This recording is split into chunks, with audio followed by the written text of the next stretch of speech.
দেখছেন বিস club biscuit presents প্রবাস কণ্ঠ প্রাইম নিউজ।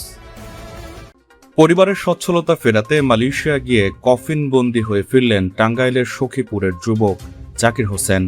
দীর্ঘ ৩ বছর পর ছেলের লাশ বাড়িতে আসায় কান্নায় ভেঙে পড়েছে তার দরিদ্র পরিবার। একদিকে একমাত্র সন্তানকে হারানোর তীব্র শোক, অন্যদিকে মাথায় প্রায় ৫ লাখ টাকা ঋণের বোঝা নিয়ে দিশেহারা হয়ে পড়েছেন দিনমজুর বাবা মা।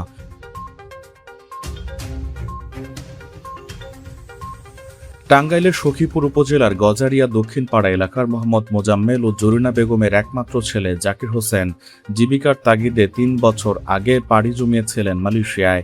দিনমজুর বাবা অনেক ধার দেনা করে ছেলেকে বিদেশে পাঠিয়েছিলেন এই আশায় যে তিনি পরিবারের অভাব দূর করবেন। পারিবারিক সূত্রে জানা গেছে, মৃত্যুর প্রায় ১ সপ্তাহ আগে থেকেই জাকির মালয়েশিয়ায় তীব্র জ্বরে ভুগছিলেন। পরবর্তীতে গত ২৪ জুন সেখানে তিনি স্ট্রোকে আক্রান্ত হয়ে শেষ নিঃশ্বাস ত্যাগ করেন। মালয়েশিয়ায় থাকেন, আন্তর্জাতিক কর্মপরিবেশে স্মার্ট ও সফল ক্যারিয়ার করতে প্রস্তুত, তবে আপনাকে খুঁজছে প্রাণ মালয়েশিয়া। সমগ্র মালয়েশিয়া জুড়ে বিভিন্ন পদে আপনি হতে পারেন আমাদের পরবর্তী টিম মেম্বার। আপডেটেড সিভি সহ হোয়াটসঅ্যাপ করুন এই নম্বরে।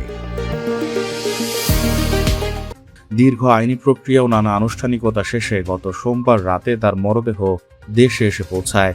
মঙ্গলবার ভোরে জাকিরের নিথর দেহ যখন তার গ্রামের বাড়িতে এসে পৌঁছায়, তখন পুরো এলাকায় এক হৃদয় বিদারক পরিস্থিতির সৃষ্টি হয়।